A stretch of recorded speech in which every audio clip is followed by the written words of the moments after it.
This channel does not promote any violent, harmful, or illegal activities. All content provided by this channel is meant for an educational purpose only. এটা আমাদের deputation copy. আমরা ভয়হারিণী কালী মন্দির সনাতন মঞ্চের পক্ষ থেকে এবং বিশ্বমাতা মন্দিরের পক্ষ থেকে মাননীয় রাজ্যপাল মহোদয়ের কাছে আমরা কিছু দাবি নিয়ে গেছিলাম।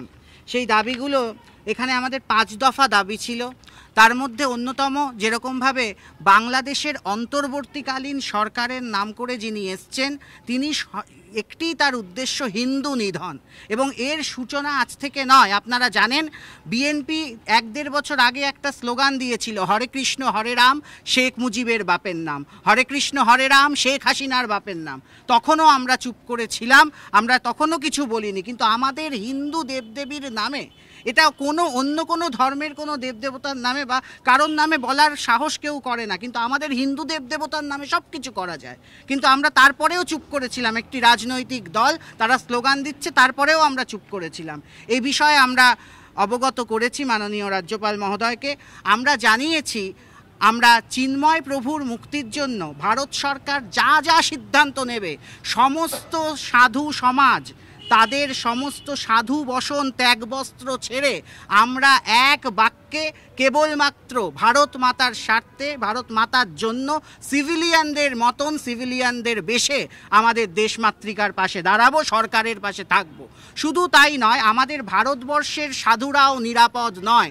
শুধুমাত্র তাই নয়, আজকে বর্ডার সিকিউরিটি ফোর্স আমরা বলেছি এই জায়গাটাকে সম্পূর্ণভাবে ভালোভাবে দেখতে, যাতে ওখান থেকে জঙ্গিরা ঢুকে যাচ্ছে, জঙ্গিরা ঢুকেও বিভিন্ন আজকে আমাদের সাধু সমাজের নাম করে আমি একটা আইডেন্টিটি কার্ড, সাধুদের জন্য আইডেন্টিটি কার্ড, আপনারা জানেন অনেকেই নিজের নামের পরে আনন্দ যোগ করে তার নিজের একটা সাধু সেজে ঘুরে বেড়াচ্ছে। সাধু চেনার উপায় কি আমরা চিনতে পারছি না, অনেক মানুষে ভুলভালভাবে ঘুরে বেড়াচ্ছে। তার জন্য সরকারকে এগিয়ে আসতে হবে, সরকারকে সাধুদের জন্য একটা আইডেন্টিটি কার্ড তার করতে হবে, যাতে কোনো জঙ্গিও আগামী দিনে এই ধরনের কাজ না করতে পারে। এবং সিভিলিয়ানরা যেরকম সুযোগ সুবিধা পাচ্ছেন, সাধুরা যারা সঠিকভাবে চলবেন এই কার্ডের মাধ্যমে তারা যেন সেই সুযোগ সুবিধা পেতে পারেন। এছাড়া মাননীয় রাজ্যপাল মহোদয়কে বাংলার বিষয়তেও আমরা বলেছি, বাংলার বেলডাঙার ঘটনা নিয়েও আমরা বলেছি। একদিকে যখন বাংলাদেশ ঘটছে তেমনি বাংলায় বেলডাঙা ঘটছে, এটা ভুললেও চলবে না। আমরা বাংলাদেশে যেতে পারছি না, বেলডাঙাতে যেতে পাচ্ছি। বেলডাঙাতে আমরা কেন যাব না? নিজ দেশে পরবাসী কেন হব আমরা? সেটাও মাননীয় রাজ্যপালকে আমরা বলেছি। উনি প্রত্যেকটি বিষয় খুব ভালোভাবে শুনেছেন, এবং আমি যেটা বুঝলাম উনি অনেক আগে থেকে এই টোটাল বিষয়টা মনিটরিং করছেন। শুধু তাই নয়, উনি আশ্বস্ত করলেন, উনি প্রেস মিট সম্পর্কে যা যা আছে সমস্ত কথা আমাদের বললেন। বাকি যারা প্রেস মিট করেছেন উনি সমস্ত কথা শুনলেন। আমাদের ডেপুটেশনটা কপিটা আপনারা চাইলে আমরা দিতে পারি। তো আমরা এটাও বলেছি যা যা সরকার সিদ্ধান্ত নেবে, সেটা রাজ্য সরকার হোক কেন্দ্রীয় সরকার হোক, এই ক্ষেত্রে দেশের স্বার্থে আমরা সবসময় সরকারের পাশে থাকব। সৌমিক রাহা, আচার্য, ভয়হারিণী কালী মন্দির।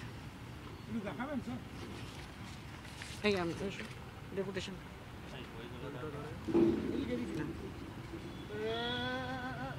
ধরো, ডেপুটেশন কপিটা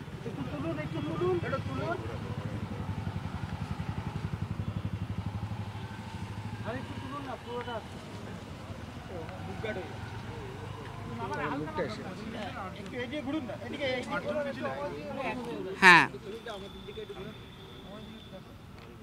আমরা 8 জনের প্রতিনিধি দল, ভয়হারিণী কালী মন্দির সনাতন মঞ্চের 4 জন এবং বিশ্ব সেবাশ্রম সংঘ তার 4 জন, এই 8 জনের প্রতিনিধি দল আমরা গিয়ে মাননীয় রাজ্যপাল মহোদয়ের কাছে এই ডেপুটেশন জমা করি, মেমোরেন্ডাম জমা করি।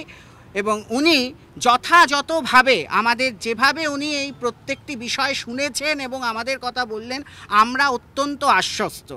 এবং চিন্ময় কৃষ্ণ প্রভুর বিষয় আমাদের ভারত সরকারও যে অনেক চিন্তিত, সেটা আমি ওনার কথাতে বুঝতে পেরেছি। উনিও যে যথেষ্টভাবে চিন্তিত, কিন্তু এটা তো পররাষ্ট্রের বিষয় রয়েছে, তো সেই নিয়ে উনি যতটা পারবেন। আমরা এটুকু বলতে চাই, আমরা সবাই এতে রয়েছি, কিন্তু বাংলার বিষয়টা কিন্তু হালকাভাবে নিলে হবে না। বাংলাদেশে যেতে আমরা পারবো কি পারবো না সেটা তো আমাদের অন্য বিষয় আছে, কিন্তু বাংলার বিষয় আমরা নিজ দেশ রাজ্যে পরবাসী হব কেন? আজকে বেলডাঙ্গা যেতে পারবো না কেন? কারণ কি এমন ঘটনা ঘটলো বেলডাঙ্গায়, সেটা আমাদের বুঝতে হবে, সেটা নিয়ে আমাদের কথা বলতে হবে। সেইটা নিয়ে মাননীয় রাজ্যপালকে আমরা বলেছি এবং উনি বলেছেন এই বিষয়ে উনি যা যা পদক্ষেপ গ্রহণ করার উনি করবেন। ঠাকুর সমীরেশ্বর ব্রহ্মচারী উনি বিগত দিনে বারবার বাংলাদেশে গেছেন। এ বছরও যখন বাংলাদেশে এই রকম ভয়াবহ অবস্থা চলছে, বাংলাদেশে উনার শিষ্যরা উনার জন্মদিনও পালন করেছে। আমি ওর সাথে উনার অনেক বছরের পরিচয়, আমি সেটা জানি। ওনার সাথে আমার এই নিয়ে আলোচনাও হয়েছে। আমরা অপেক্ষা করছিলাম, কারণ এই টোটাল বিষয়তে রাজনীতি তো করার জন্য নয়, টোটাল বিষয়টাতে আমাদের সহযোগিতা করার দরকার আমাদের সরকারকে, তা আমরা অপেক্ষা করছিলাম। কিন্তু এর পরেও যদি দিনের পর দিন এই ঘটনা ঘটতে থাকে, আমরাও চুপ করে বসে থাকবো না। আজকে বাংলা জুড়ে পেট্রোপোল কিভাবে বন্ধ করা যায় সেই বিষয়তেও কিন্তু পরবর্তী দিনে যদি আমাদের চিন্ময় প্রভুকে মুক্তি না দেওয়া হয়, তাহলে কিন্তু বাংলাদেশের সাথে বাণিজ্যিকভাবে যাতে সমস্ত রকম সম্পর্ক ভারত সরকার ত্যাগ করে, তার জন্য আমরা সরকারের প্রতিও আমরা চাপ সৃষ্টি করব।